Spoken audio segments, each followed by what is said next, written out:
Hello everyone, my name is Amy Burkett and I'd like to welcome you to Sounding Board, the weekly program produced by Seroptimus International of Novato. Now, the organization's primary mission is to improve the lives of women and girls, both locally and internationally. With that in mind, today's program is about Marin Advocates for Children. It's a nonprofit organization that helps improve the lives of abused children as well as prevent child abuse in the community. So it is my pleasure to introduce Cyndy Doherty of Marin Advocates for Children. Now, Cyndy began her association with Marin Advocates for Children when she attended the CASA training in 1987. Now, she was asked to come on staff in 1989 as a CASA supervisor. Her work included recruiting, training, and supervising CASA volunteers. Now, in 1998, when Marin Child Abuse Prevention Council was added to Marin CASA program to become Marin Advocates for Children, Cyndy became the director of the Marin Child Abuse Prevention Council. In 2008, she became executive director of Marin Advocates for Children.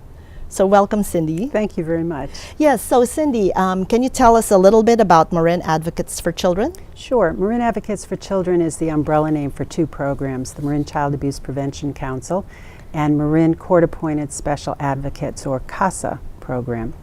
Our Child Abuse Prevention Council has a number of activities that we do. One of them is mandated reporter training. Now, mandated reporters are legally obligated by law to make reports of abuse, and mandated reporters run the gamut in professions. Therapists, medical personnel, child care providers, teachers, police, social workers. Runs the whole gamut for who needs to make reports of child abuse. Basically anybody who works with children. And a lot of mandated reporters don't really understand that they are mandated to make a report. And some of them do understand that they are mandated, but they don't really know what that means. They have some kind of funny ideas about what that means in terms of what their legal obligation is. And our job is to educate them and to let them know what they need to do in order to keep children safe.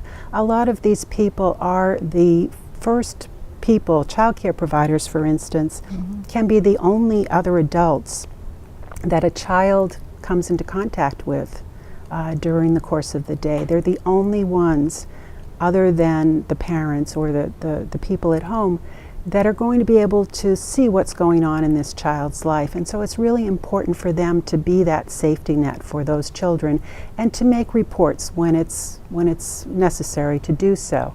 And our job is not only just to tell them what the law is, because I always say in the trainings, I can give you this information. You can read it. You're smart people.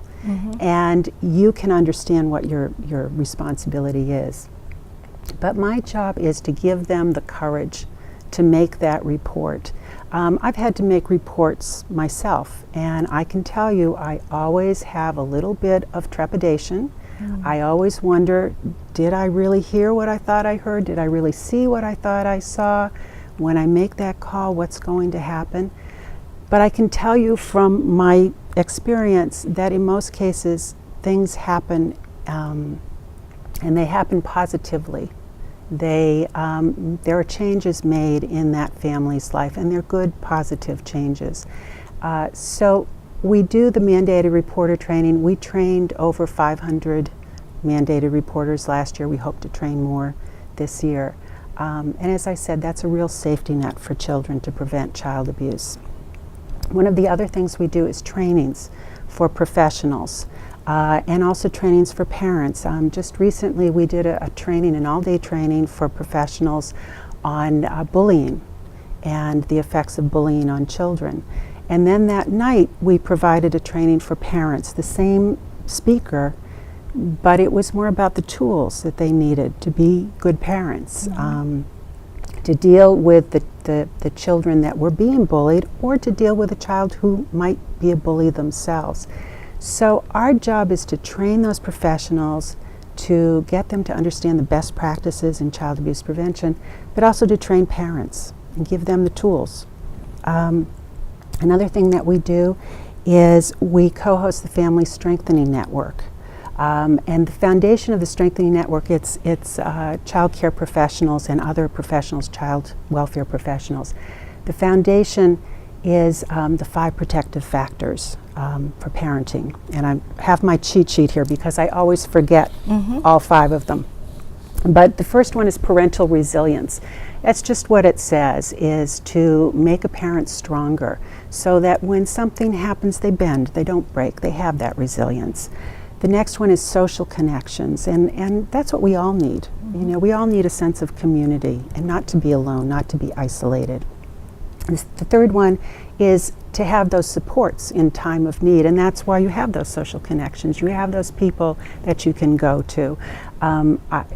I don't know about you, but raising my children, it was really necessary to have people that I could just talk to and just vent and just say, boy, this is a hard thing to do.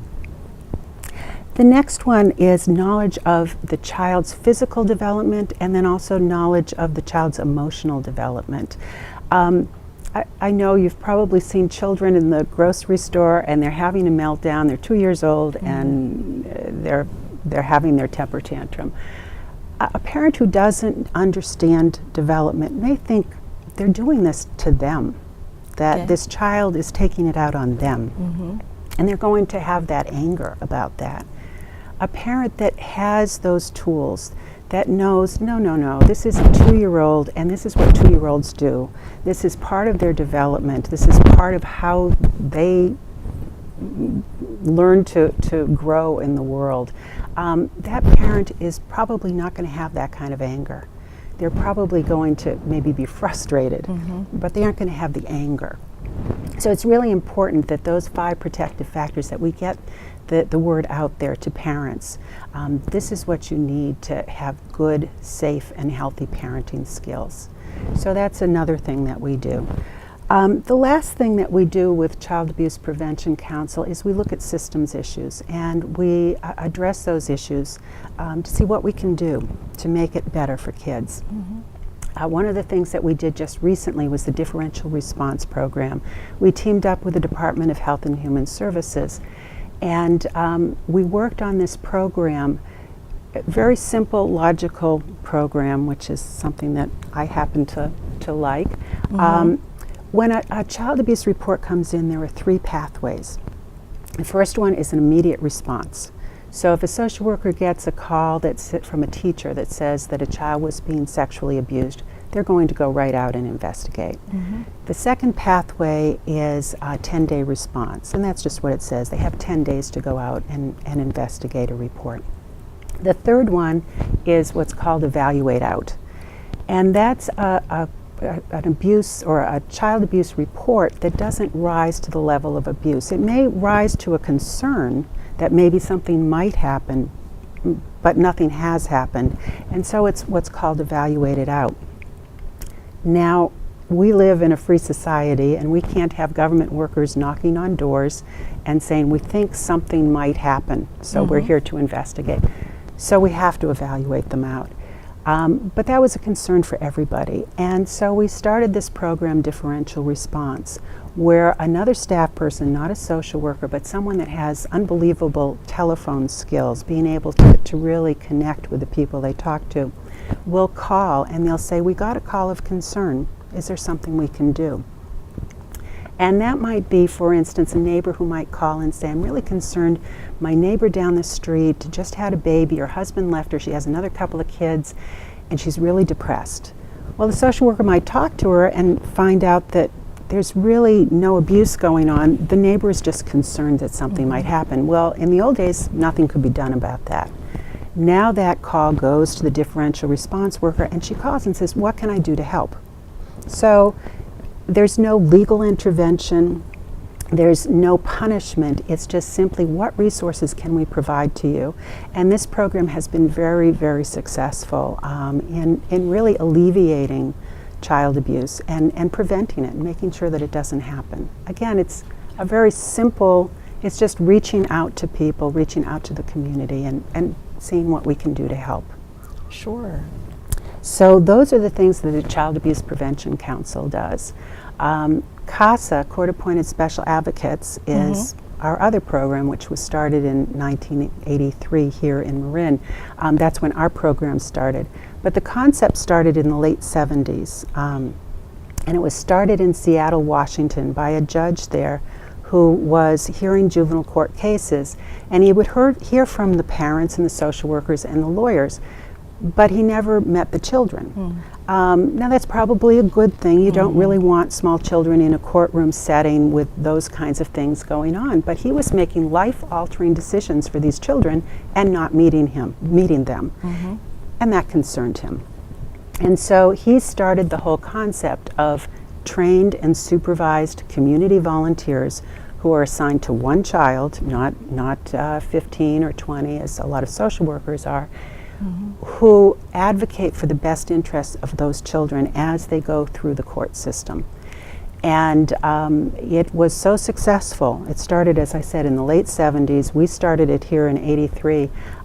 There are CASA programs in almost every county in California and nationwide in a very short period of time. It works. It really works. Okay, great. So do you actually advocate for every abused child in Marin? We advocate for all of the children who are court dependents. And that means that there has been serious enough abuse that it has risen to the level where the court has to intervene. It has to take what's called jurisdiction. And that literally means that the judge is making life decisions for the child. The parents no longer are doing that. The judge gets to decide what's going to happen with this child. Wow, okay, so the parents lose their rights. Is that what it is? Well, they don't really lose their rights. Reunification is the law. Basically what that means is that we try as hard as we can to reunify the parents with the children, and that's a good thing. Parents and children, there's a bond there. You know, a lot of folks say, well, but they abused their children. Well, yes, they did. But we can provide resources to those parents to help them to get better. And if we can do that, that's the best thing for both the parents and the child and the family and the community. The child, that is their blood. Those are the folks that child loves. And we need to reunify them if we can. So the law is clear. There's 12 months to reunify. If they aren't able to do that, then we need to look at other possibilities. But during that 12 months, the parents are given what's called a case plan, and it is addressed to whatever the reasons were that they came into the court to begin with. So if a parent has drug abuse issues, then their case plan may be that they need to go to drug rehabilitation. And then the court has them come in to hearings on a regular basis to see where they are and what they're doing and how they're doing it. And all along the way, every step of the way, the CASA volunteer is doing their job, assessing what's going on, looking at the situation of the child, and making recommendations to the court, written recommendations to the court as to what they feel is in the child's best interest. Okay, so is it possible that it will be longer than 12 months? Well, in some situations, if the child then goes home and is with the parent, then it can continue longer than that. But in most cases, it's 12 months if the child is not living at home. In some cases, if the child is under 3 years old, they're only given 6 months, because for a 3-year-old child, 6 months is a long time. And it's considered more important that this child get into a safe and secure home at that age. Yes, yes. So how different is CASA from Big Brothers, Big Sisters? That is a great question. Big Brothers and Big Sisters is a wonderful organization, and they do good work. But we are not Big Brothers and Big Sisters. At our training, on our first day of training, the first thing I say is, if you're here because you want to be a big brother or a big sister, then we need you to go to that organization. That's not what we do. Our job, if we feel a child needs a big brother or sister, is to advocate for that and to make sure that child gets a big brother or sister. But we don't do that. We don't take our children home to our homes. We don't introduce them to our families or to our friends. We don't really tell them a lot about our own lives. That's not what we're there for. We are there to advocate for them and for their best interests. Okay, so the focus is really on them. Exactly. Okay, so can you give me some examples of CASA volunteers and for whom they advocate, the kids that they advocate for? Sure. These kids, we need to keep their stories confidential. They can be very difficult stories, and for the sake of the children who have been abused, we don't want to re-abuse them by telling their stories, and so that the rest of the community can hear when they're young and when they aren't able to make a decision for themselves. When they get older, when they are out of the system, sometimes some children or young adults feel more empowered by telling their story. It should be nothing shameful about being a foster child. Unfortunately, sometimes that does happen, but there should be nothing shameful. They have done nothing wrong. And so we've done a short CD. Okay. That really, it's about some of the kids that have been CASA kids and some of their CASA volunteers. And it just talks a little bit for them about what it was like to be a foster child, what it was like to have a CASA volunteer. Okay. And I'd like to share that with you. Oh, awesome. So I guess we'll watch the CD.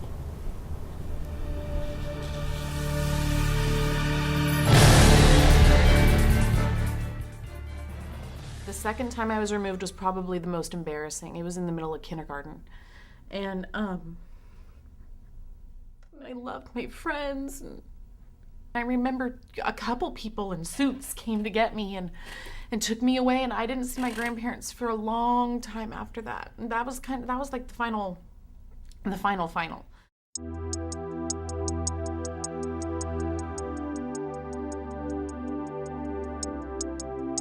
They have not necessarily had the reality that a lot of children have had, that they're going to be safe, that they're going to be secure. They've had chaos in their lives, they've had trauma in their lives, and sometimes they don't know what's coming next.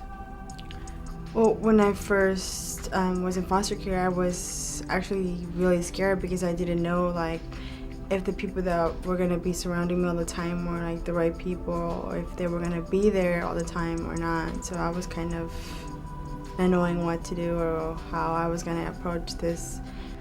I was scared, I was nervous. I didn't really understand anything that was going on. I didn't even know what the foster care system was. But it was just really scary, and I just went with whoever would take me, whoever was telling me where to go or what to do. Didn't know any better.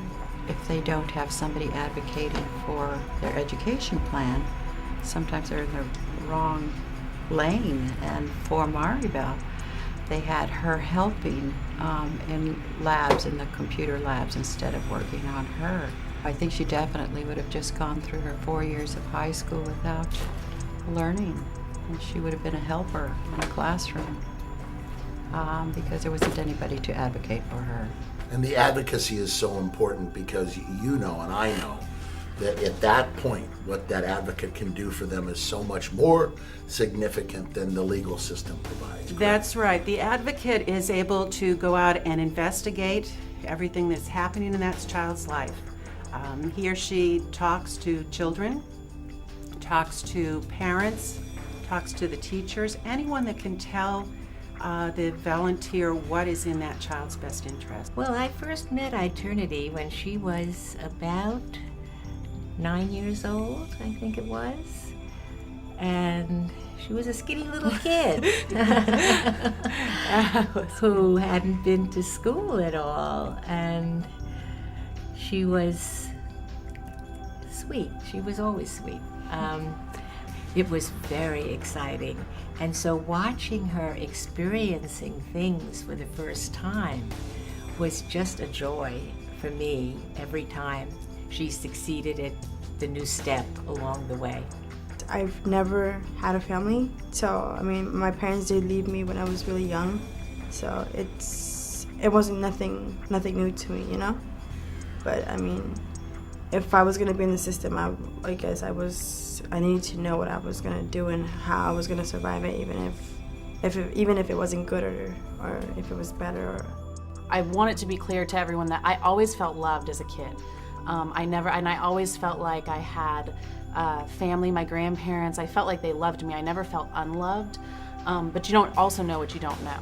And so to the day that my grandmother died, I still felt loved by her. It was just circumstances and people came into our lives that caused a different kind of pain. And so they were alcoholics. I would spend nights with them at the bars as a 3 and a 4-year-old. I'd be in the back seat, or I'd be during the day making mud pies outside of the bars. Definitely really helpful to have like the one like that's just there for me, instead of like, yo, my lawyer would have like 20 kids. My social worker probably has like 10 or 15. It's nice to just have the person who's there just to help me get on track. It's incredibly satisfying to be that single person, because as Mickey said, everybody else that he's dealing with is dealing with him and a crowd of people. But the CASA advocates spend so much more time dealing with their clients. Yesterday I read a report that the CASA advocate had spent 675 hours over a 4 or 5 year period working with this young child. And I thought, boy, if there's not an attachment there, there is not going to be attachment anywhere. That's the kind of in-depth work that these CASA advocates perform. I didn't have an advocate, so I can't tell you how many times. I must have had the chickenpox shot and my tetanus more times than any other regular kid out there, because my records didn't follow with me. I've had all those shots over and over. Nobody believed me as a 6-year-old that I had those shots. I remember one time I was in school. This is when I lived with my mom. It was, however many schools I had been to. And they said, well, where are your records? Where did you come from? What was your last school? They're asking me as a 3rd grader. I had to be my own memory, because nobody was there for me as a 6, 7, 8-year-old to help advocate for me. And nobody listens to a 6, 7, 8-year-old. And let alone that, nobody listens to a foster kid. I think I would have just dealt with these things by my own, and it probably wouldn't have been the best way to do it. It's always good to have somebody by your side who is always gonna be there to support you, even if it's not the right decision you make, But, she gave me the pros and the cons about what I was doing, and I thought about it, I never just said, oh, I don't care what you have to say. I processed her information and I sat with it, and then I said, you know what, you're right. I'm gonna try it again. If it doesn't work out, then I'm done. And she said, that's all I'm asking for. And I said, okay. I think the thing is that Roberta knew me. The other people who were handling my case were basing their decisions off of a paper that they read, a case that doesn't explain who I am. If I didn't have Roberta to listen to me, no one else would have. And that's the worst feeling, to feel like no one cares what you had to say or how you feel. And the part that bothered me most was they thought they knew who I was, and it's just not fair to base your decisions off of a piece of paper.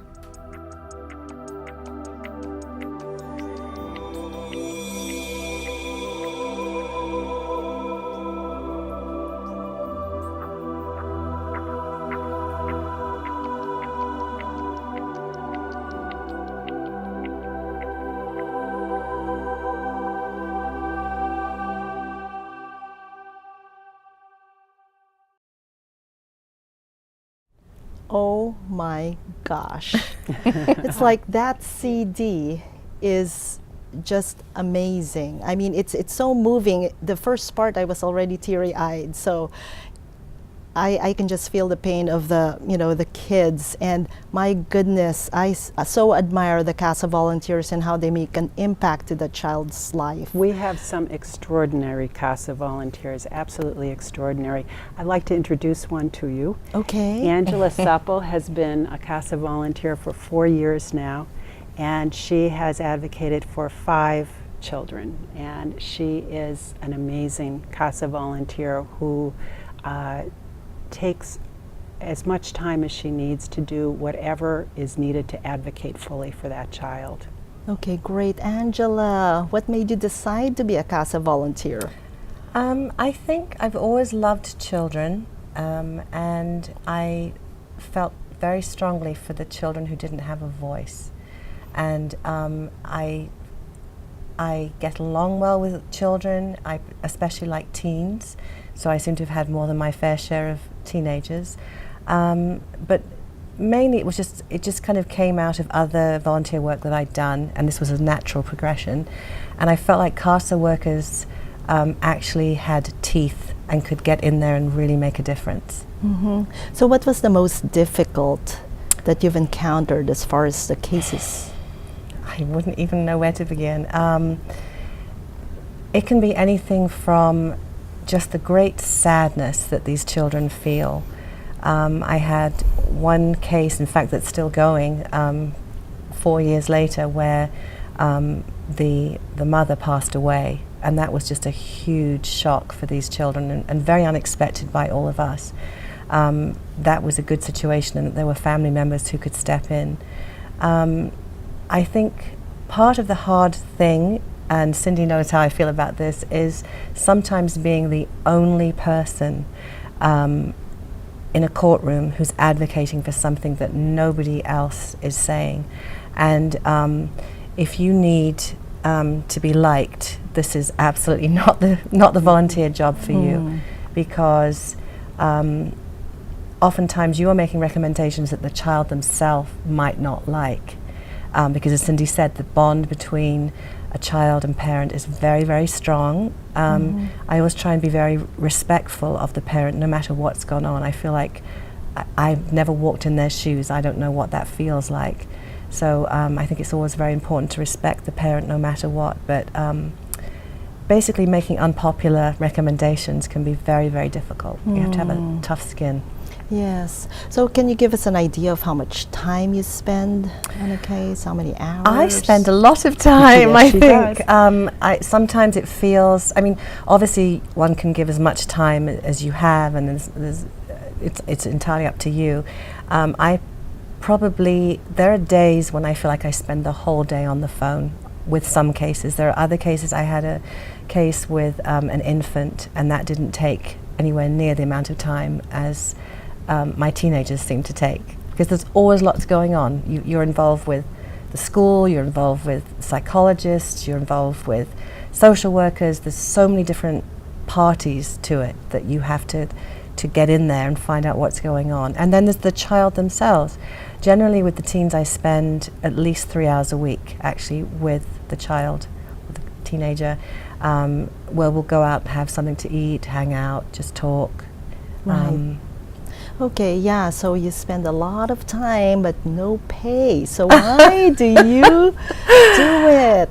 I get a lot out of it. Selfishly, I get a lot out of it. I can think of one young lady who was just a spitfire of a character, and she was truly inspiring to me. She had everything going wrong in her family and in her life, and had been removed from her home into a foster home that she didn't like. She wasn't happy, and yet that kid just kept on going. She arrived every time I saw her with a smile on her face, and it makes you question when you think you have problems, when you see some of the resilience that these kids have. It's very humbling. And I feel also that they've trusted me with some of really their deepest, darkest secrets. And the balance between knowing that and trying to advocate for them without betraying them. It can feel like an enormous betrayal. You're walking a very thin line sometimes between trying to hold on to what they've told you, trying to advocate what's best, and not for them to feel like you've totally betrayed them. It can be quite difficult. Right. And then, I've noticed that, in the CD as well, that there's a strong bond that gets established while doing this program. And so how do you, after that time period, do you still stay in touch, or is that? We're allowed to, but not as CASAs. And my rule is I still, for safety issues really, and for confidentiality, I would still keep the the separation of my life and theirs. I'm still in touch with kids for whom I've been their CASA. I have a situation right now where a family is very upset with me and doesn't want me to be part of this child's life, which happens, and we'll see how that one plays out. But I do try and keep in contact because I think these children have had lots of changes, and if there's one person who says they're going to be there, I'm going to be there. I think it's important to have that kind of consistency. Right. So. Oh my God, this is very admirable of you to be doing this for the kids. It is such She's a great. commitment and dedication. Yes. You know, if we didn't have as much time to commit, like the CASA volunteer, for instance, is there another way where people can volunteer their time, or? Absolutely. We have got something called our MAC Pack, which is a group of volunteers who do various kinds of activities. They can help us with events, not just our major events, but smaller things. They can also help us in the office doing various things. We have a holiday party that we do. So that's certainly one way that folks who don't have the time can help us out. Just even telling other people about us. That's word of mouth is great. If somebody thinks that somebody else might be a good CASA volunteer, tell your friends, tell your neighbors, and let them have them give us a call or email us, and we will start the process. And certainly donations are always welcome. Sure. So is there, like any last words as far as, as we wrap up this program? Well, I think the last words are that children in our community, they belong to all of us. And I think that once we realize that, we're going to realize that it's how important it is to keep all of our children healthy and happy and safe. Okay, great. So how do people contact you in case they want to donate or volunteer? Where can they find you? We do have a website, www.marinadvocates.org, or they can always call us, 415-507-9016. Awesome, awesome. Well, thank you so much, Cyndy and Angela, for being here in the program. Thank you so much to our viewers for watching the program. And then thank you to my Soroptimist friends who actually continuously produce this program for you. And most especially, thank you to Rick and Leon of the Novato Public Access Television for helping us and assisting us all the way. Now, let's go out, make a difference in the world, one person at a time.